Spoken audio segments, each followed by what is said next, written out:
Hi, my name is Kyle Barron, class of 2023 Westar and Chief Community Development Officer here at the Greater Jackson Chamber. And I'm joined today with Kyle Spurgeon, President and CEO of the Greater Jackson Chamber. Kyle, thanks so much for doing this with me and sitting down to just kind of tell a little oral history of Jackson, Madison County, and West Tennessee in general, and your time. And you're right. Two Kyles. We're going to kill it. That's it. So, so if you will, kind of introduce yourself and tell me a little bit about who you are and how you got to this role. Easy. So I'm Kyle Spurgeon. I'm a President, CEO of the Greater Jackson Chamber. I grew up in Paris, Tennessee, and have lived in Paris, Humboldt, and Jackson. Went to school at Murray State University. I know all you folks at UT Martin are thinking, oh, that's a racer guy on here, but that's where I went to school and have been in the chamber economic development business since I think 1990, so over 30 years now, and absolutely love this job and just enjoying the success we're seeing here in Jackson, Madison County, and all over West Tennessee right now. Wonderful. So chamber world is a little bit different than a lot of other industries. There's not really a degree for it. So how did you get into it? What was it that drew you to it, and how have you been so successful with it? So going back to Murray State, my degree is in public relations and marketing. I went to Murray State, majored in broadcasting because I worked at a radio station in high school, but I found out real quick, unless you've got a voice to do jingles or anything else like that, I thought I was a good DJ, but I wasn't that good at it. So I switched from broadcasting to public relations and marketing. My second job out of college was actually at the Paris-Henry County Chamber of Commerce as Assistant Executive Director. I got that job. My dad was working for Joe Mahan, Ford in Paris. Joe happened to be chairman of the chamber. I saw an ad in the PI in Paris for an Assistant Executive Director. I talked to Mr. Mahan about that. He said, yeah, I think you should apply. And I did. I got the job. Worked there for a couple of years and then went to Humboldt as executive director of the chamber there. Wonderful. So you've been in all of West Tennessee. And so can you talk a little bit about regionalism and how, I feel like we're in a completely different world than even a few decades back right now as we're looking at how we move forward. Yeah, and I've seen West Tennessee change so much. And when this subject comes up, I compare it to, and I call it Friday night fights. Too often, you've had communities in West Tennessee that don't get along, and when you drill into it, it's because so-and-so lined up against someone else from another community on the football field, the basketball court, baseball field, something like that, or heck, they might even have been cheerleaders on an opposite side. And then all of a sudden, they're elected officials, and their memory is, I don't like that person because in 1981, they beat us 58-0 or whatever. That seems to have really gone away now. You see West Tennessee working closer together now. I was just on the phone yesterday with Mayor Rawls from Haywood County, talking about working together even closer than we are now. And as the Greater Jackson Chamber, we try to help everyone in West Tennessee. We've got a great staff here.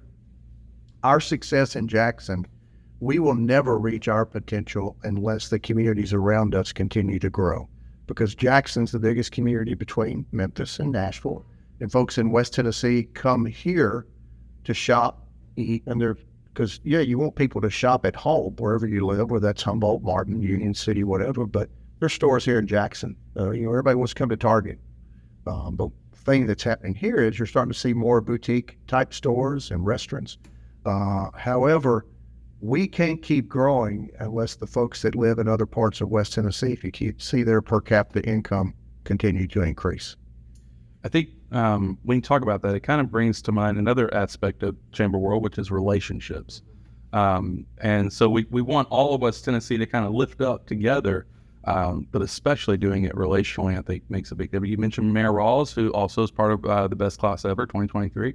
And so talk a little bit about relationships and how that plays a role in what you do from day to day. Yeah, I think now, obviously, everyone uses email and text, and that's how we communicate.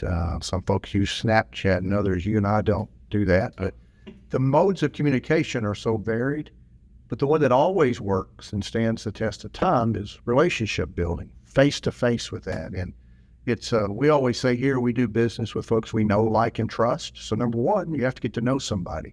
You're not going to do that over email or text. Right. Then you have to start to like them. If you don't like them, it means you're probably not going to trust them, which is the third thing. So by building those relationships, you become better at what you do. And what we're doing is we're recruiting industry now. We're so intentional about know, like, and trust is that by the time we make an announcement with a new company, we're recruiting our friends because we know them that Right. well. And we just, everything we do is built around relationships. I think one of the relationships within West Tennessee, and I'm sure other classes or other classmates will talk about this, but Blue Oval City has been a long relationship that we didn't even know who we were in a relationship with for a while. Can you talk about that process and how the mega site has transformed over years, what your role was with it, and what you see for it moving forward? Yeah, so I started here in 2009. And in those first couple of years, probably 50% of my work week was working on things related to the mega site, just getting it ready. Now, that came after Paul Latour, who was in my position. Paul Latour, working with folks in Haywood County and others to get the site ready. Mhm. But it really wasn't ready because the infrastructure wasn't there. And we went up and down with different governors, different commissioners. But no matter what negative happened, we always came back to this spot. We got to keep pushing. And if you look, 15, 16, 17-year project, we never dreamed we'd be able to recruit something like Blue Oval City there. And I look back now, the companies we missed out on, gosh, we're lucky we missed out on those because a lot of them were great projects, but they wouldn't compare to what's been announced at Blue Oval City. And so you look back at folks like Matt Kispert, who was commissioner of ECD, Governor Bredesen at the time, Franklin Smith, who just passed away. If it wasn't for those three folks and Paul Latour, who was here, we wouldn't be celebrating Blue Oval City. So all of us that were involved on the back end get a lot of credit. Mark Herbison managed everything locally for that project. So Mark's the guy, Jason Haynes at the state.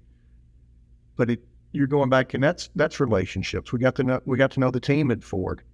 And obviously, everyone's getting to know more and more folks now with Ford and the suppliers that are coming in.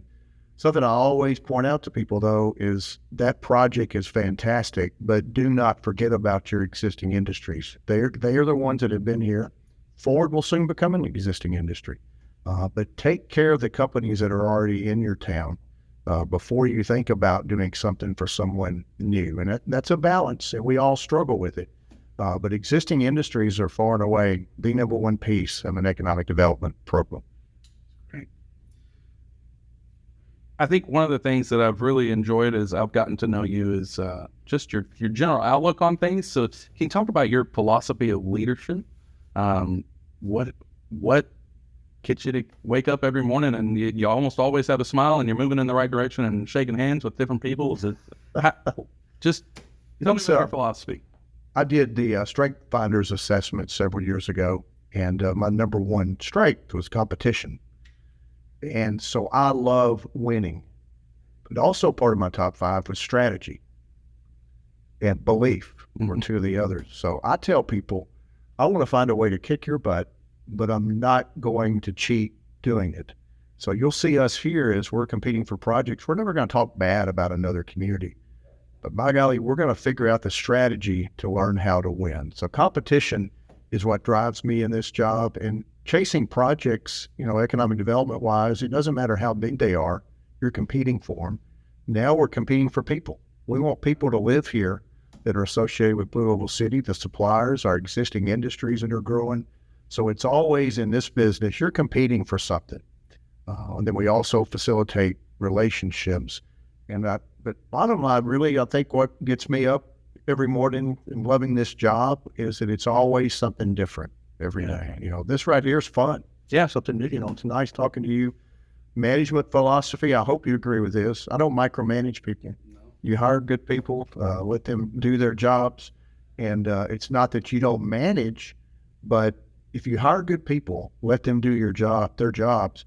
You don't go home worrying about, oh gosh, did Kyle do this today? Right. I know you're going. Right. And so you become intentional about hiring good people.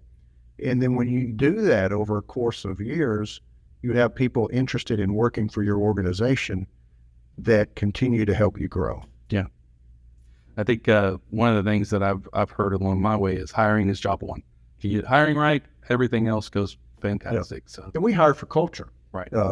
just I'll take you as an example. If we had known you weren't a fit, no matter how good you were, you wouldn't have been here at the chamber. We're going to hire for fit because at the end of the day, we're a family here. We all have to get along, and we're all working so hard. I mean, the pace of what we're doing now is unprecedented, and the type projects we're seeing, and the type projects we're seeing has been elevated. And so another thing too, we're at the seat of every major conversation that's going on in this community. So we have influence, and we have to respect that. And when we influence something, we need to make sure that we've got the right data to back up the recommended course of action that we suggest. So you've been doing this for a long time, and one of the things that I've appreciated every time I hear you talk, you tell great stories. So we'll be out in the community, and somebody will ask you for a question about this or that or the other, and you have a story for it. So any fantastic story or funny story you want to share with everybody? That's a great question. We're going to have to edit that one. I don't know. That's the first time I've also caught you off guard or seen you off guard. So because it's one that you want to make sure you tell the right story to this group. I'm thinking, heck, I don't know. Because I usually, to me, I appreciate you saying, because I don't consider myself a great storyteller. I just feel like I respond to questions. That really makes me feel good that you said that. And I have appreciated not being from West Tennessee. I think that West Star is a fantastic leadership program. Mm-hmm. And I've been in other communities and I've seen other leadership programs, and nothing is at that level, in my opinion. Yep. Can you talk a little bit about the West Star Leadership Program and what you think it brings to West Tennessee? Yeah, to me, it's pretty easy.